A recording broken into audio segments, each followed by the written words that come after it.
Amis téléspectateurs, amis lecteurs, le 28 novembre 2011, il y a eu des élections en République démocratique du Congo. Mais hélas, les résultats de ces élections ont été chahutés à travers le monde. Il y a eu des bourrages d'urnes, il y a eu des falsifications, il y a eu toutes sortes de manœuvres pour que le président sortant soit proclamé. 3 mois après, la tempête ne s'est pas arrêtée et il y a toujours des manifestations en Belgique, à travers le monde. Mais mieux, il y a une association belge qui, chiffre à l'appui, s'est penchée sur cette affaire. Cette association, c'est APRODEC ASBL de Belgique. Et nous avons avec nous M. Benjamin Stanislas Kalombo, le président de cette association. Monsieur Kalombo, bonsoir et bonjour. Bonjour, bonsoir Monsieur Chekfita, bonjour à tous vos lecteurs en ligne. Qu'est-ce qu'il y a de nouveau à propos des élections à RD Congo au niveau de votre association?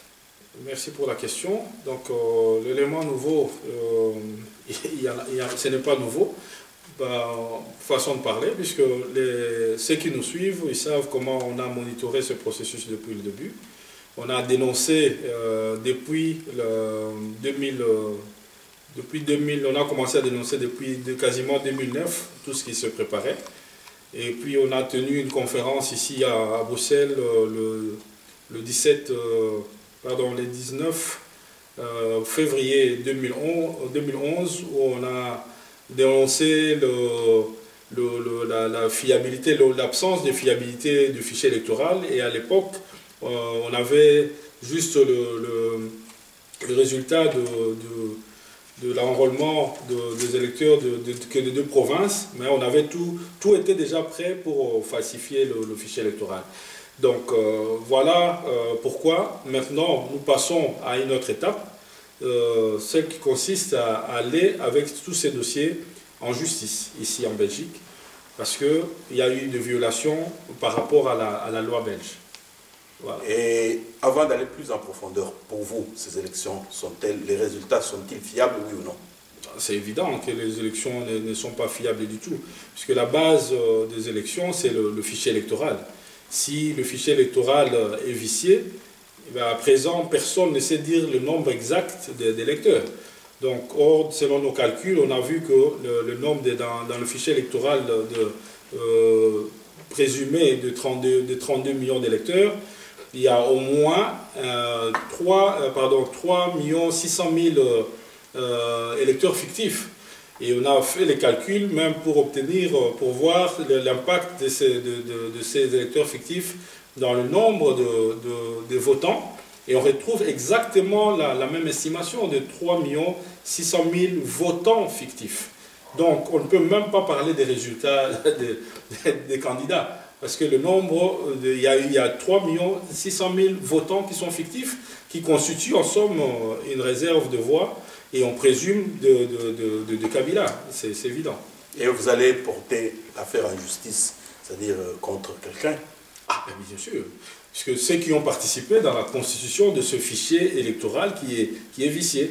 Et ça m'étonne d'ailleurs que le ministre Renders parle des résultats des candidats sans parler du nombre d'électeurs, puisqu'il est incapable de nous dire le nombre exact d'électeurs ni le nombre exact de votants.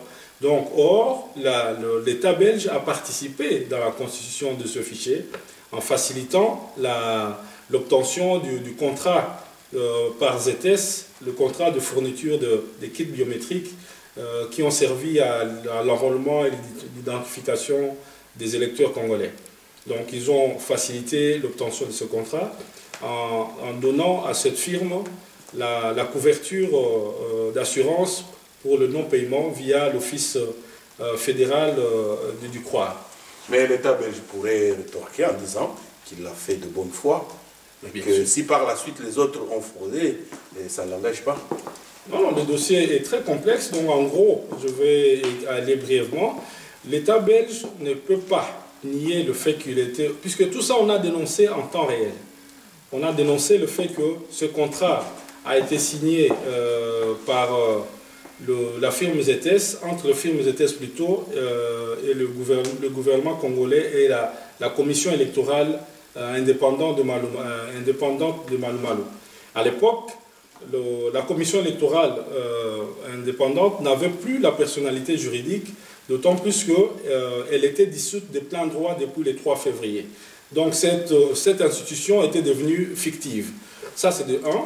De 2, les kits biométriques même de la firme ZS ont été jugés non conformes par le Bureau central des coordinations. Donc, simplement parce que le processeur utilisé, ce n'était pas celui qui était dans le dossier d'appel d'offres. Dans le dossier d'appel d'offres, c'était clairement marqué qu'il fallait un processeur dual-core. Or, ZS n'avait que des processeurs unicore qui allaient évidemment produire des doublons. On a dénoncé tout ceci en 2010, depuis le mois d'avril 2010, bien avant les élections, et on a tenu une conférence au mois de février 2011 en dénonçant le fait qu'il y aurait des doublons. Et on a vu que ces doublons, la CI de Ngoïmou Lunda s'en est servi pour constituer une réserve de voix pour Joseph Kabila.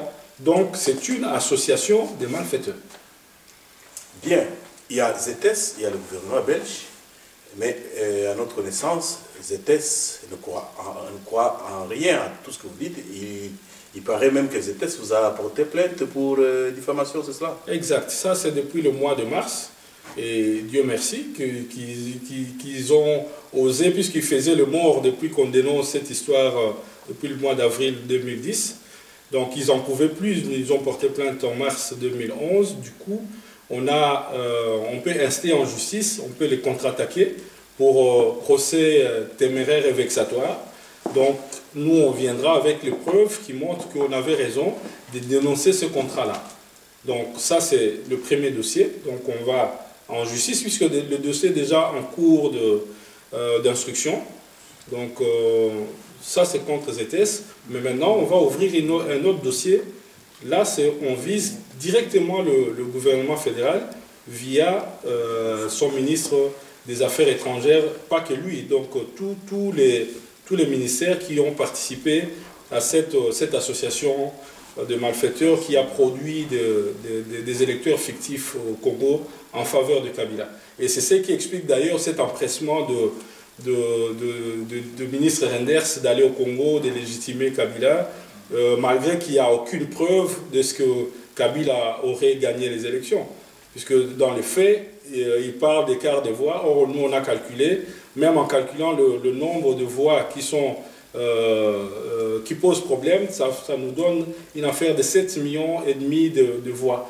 Donc, on compte les électeurs, les votants fictifs, on compte le nombre de bulletins, le bureau de vote non compilé, ça fait une affaire de 3 200 000 voix. Et tout ça, donc quand on compte toutes ces irrégularités, ça nous donne environ 7 400 000 voix.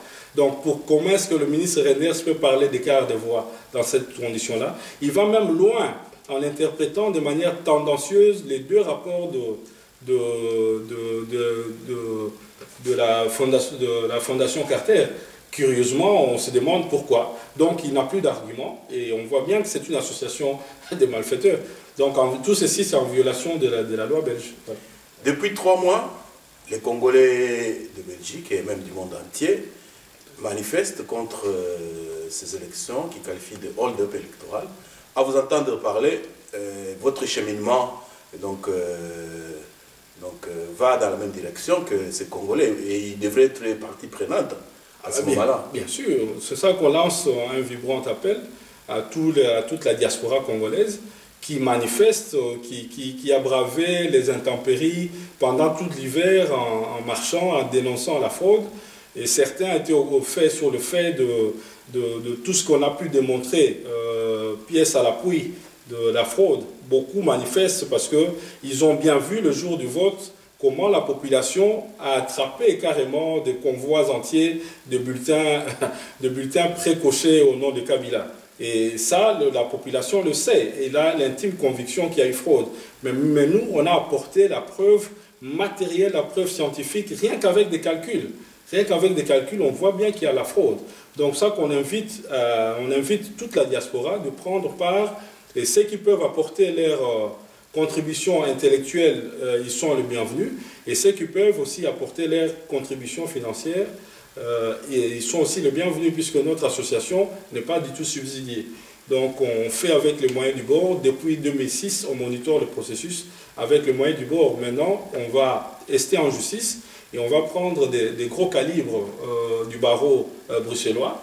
Et ça a un coût. Et ce coût-là, j'espère bien que toute la communauté va le partager. Et vous ne trouvez pas que c'est plus pratique de fixer un rendez-vous et avec les autres confrères de la presse et avec cette communauté qui est partie prenante, qui à la rigueur pourrait aussi soutenir financièrement l'action? Ok, donc justement on donne une date sauf imprévu. Donc on va tenir une conférence de presse tout d'abord et une conférence débat après que la presse aura terminé ses questions. Donc le mercredi 21 mars à l'Horloge du Sud sur la chaussée de Wavre. Donc l'endroit est bien connu du milieu congolais, du milieu de la presse belge et internationale. Bien, merci Monsieur Benjamin Stanislas Kalombo, merci pour tout le travail que vous faites pour la vérité des urnes. Et donc, nous lançons aussi un appel à tous les confrères qui s'intéressent à la politique congolaise. Nous lançons un appel à tous les compatriotes et tous les amis du Congo de venir à ce grand rendez-vous pour que, ensemble, nous cheminions vers cette recherche de la vérité.